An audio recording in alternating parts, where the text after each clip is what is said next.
Hey everyone! Now before I start this video, I want to introduce something new to you guys. My Patreon.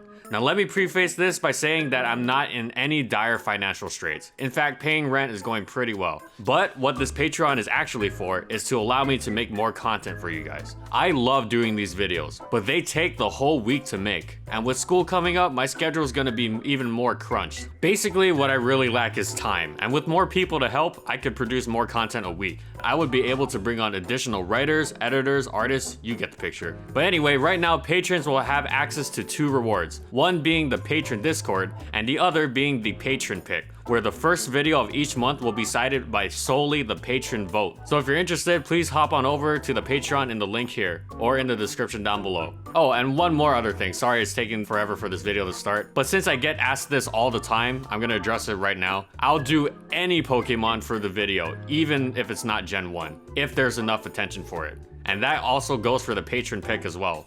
Now without any further ado, let's get right into it.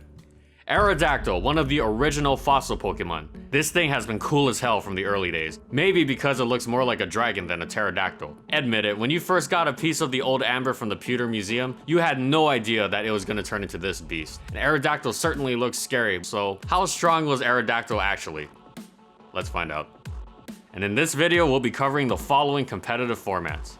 On first glance, Aerodactyl seems like it would have a lot of things going for it in Gen 1. It has a rock type to resist the ever-present normal moves, an attack stat higher than Tauros, and a ridiculous speed of 130, tied for second fastest in the game with Mewtwo and Jolteon, which means it has a crazy critical ratio of around 25%. Unfortunately, Aerodactyl doesn't quite have the tools to make use of those incredible assets. Its rock typing ended up being pretty much a non-factor, as its dismal defenses meant it took just about as much damage from normal moves from everyone else. And what's more, it didn't even have access to Rock Slide. In fact, Aerodactyl's only stab moves in the gen were Wing Attack, Fly, and Sky Attack, the last of which it ran to supplement its already disappointing move pool. Just a glance at the most popular Aerodactyl set gives you an idea of how awful its move pool was. Why is this thing running Double Edge and Hyper Beam? And Reflect is just there because it has nothing else going for it. And if we're actually being serious, its typing also hinders more than it helps, with a weakness to Water, Electric, Ice, and Rock types. Aerodactyl gets bopped by almost every threat in the metagame, even if it's faster. And this is a pretty lackluster start for something that's been waiting thousands of years to fight again. But make no mistake, Gen 2 was kind to Aerodactyl. It actually had some pretty respectable attacks now, with Earthquake becoming available to it. It even had stab options, even if those stab options happened to be in the form of Wing Attack and a double dose of powers, both ancient and hidden. Remember, the physical special split hadn't happened yet, so all those moves that would be special later on are all physical for Gen 2. They still weren't great attacking moves, but they're serviceable. Aerodactyl handled some of the most prominent threats of the generation quite admirably. Heracross got destroyed by whatever flying type move it's running, and it actually did make use of its pretty lackluster special attack to handle Skarmory and Fortress with El Fuego, also known as Fire Blast. It also had some other niche sets that made use of Curse and Aerodactyl's ability to phase with Whirlwind and Reflect, but the offensive set was by far the most common. It was still manhandled by all types it was weak to, with Suicune in particular destroying it, but Aerodactyl was in much better shape this generation. Gen 3 brings Aerodactyl online in a lot of ways. It finally got access to Rock Slide, which is a huge boon, as the 2-part combo of Rock Slide and Earthquake hits absolutely everything for at least neutral damage. And oh boy, neutral damage hurts coming off of Aerodactyl. With a shiny new choice band to its name, it hit hard. It also loved the introduction of abilities. Rockhead meant it could spam Double Edge to its heart's content without any fear of recoil, allowing it to brute force its way through even bulky water types. Hidden Power Flying was still a pretty lame flying type stab, but honestly it got the job done. Able to 2-hit KO Celebi, sometimes 1-hit KO Machamp, and of course always destroy Breloom. Aerodactyl still had a hard time switching into anything because of its poor defensive stats and typing, but on the other side of the coin, it gave everything else an equally hard time switching into it. There were no counters to this prehistoric beast, only checks. It just hit too hard, with so much coverage that nothing could really be confident switching into one of its moves unless it was already locked in. Metagross and Jirachi could beat it with their steel types, but they did not want to switch into an Earthquake. Dispatching Aerodactyl in general was a risky business. One gets the sense that this was what this Dragon-Dactyl thing always wanted to be, and it ended up in overuse, where it probably always wanted to be as well, as a downright terrifying late game sweeper.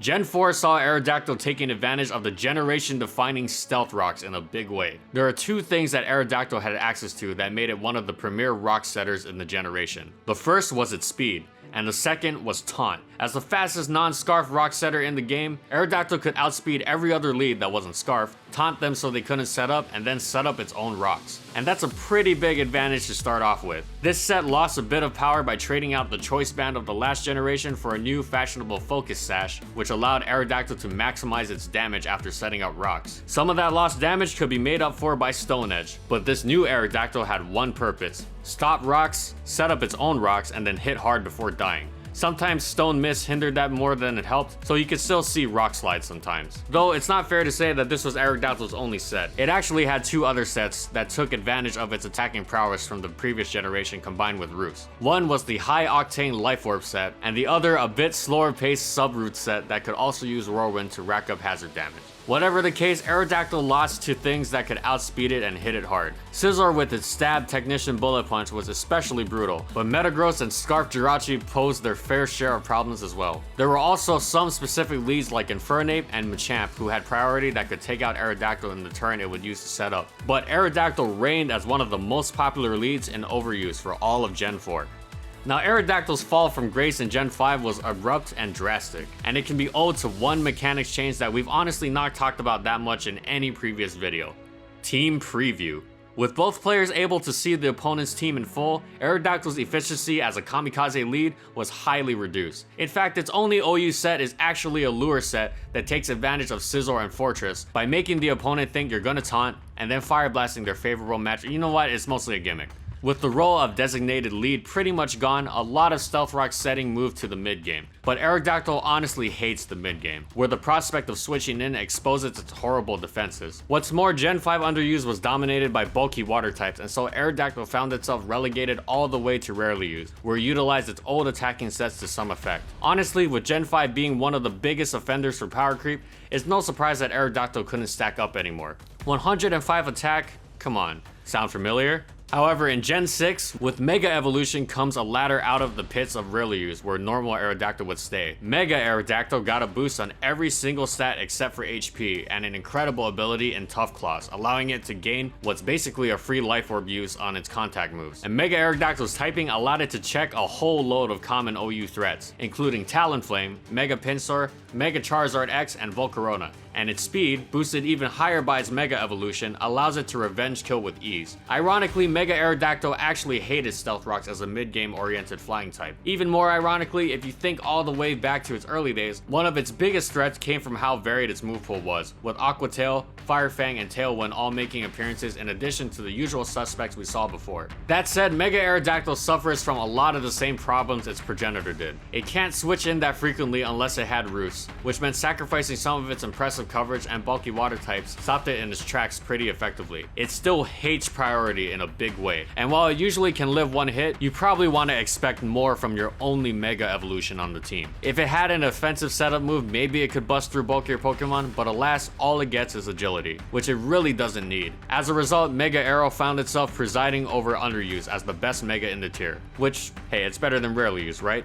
Over in the VGC side of things, Aerodactyl actually found itself faring quite well. Regular Aerodactyl had a wide list of support moves to choose from, such as Tailwind, Wide Guard, and Skydrop, which can take an opposing Pokemon out of the battle for a turn, as long as it doesn't weigh over 200 kilograms, so no lifting up Groudon for Aerodactyl, and Gyarados and Rhyperior. It also gets to utilize its Dream World ability Unnerve, which prevents the opponent from eating berries, a type of held item really common in VGC. And Rock Slide, of course, is a wonderful doubles attacking move since it hits both defending Pokemon as a chance to flinch, and it destroys two extremely common threats in Talonflame and Mega Charizard Y. Megadactyl does pretty much the same thing but with more. More power, more survivability, more speed, and more berries since there's no more Unnerve. As it uses up the Mega slot, most Mega Aerodactyls brought Roofs, just like in singles, to make sure that the Mega Evolution went the distance. Mega Aerodactyl boasts the title of the fastest unboosted Rock Slide user. A complicated title, but one it could be proud of. Both forms of Aerodactyl lost to Megas who could take the damage and hit it back, but it was actually used a fair bit in VGC 2014.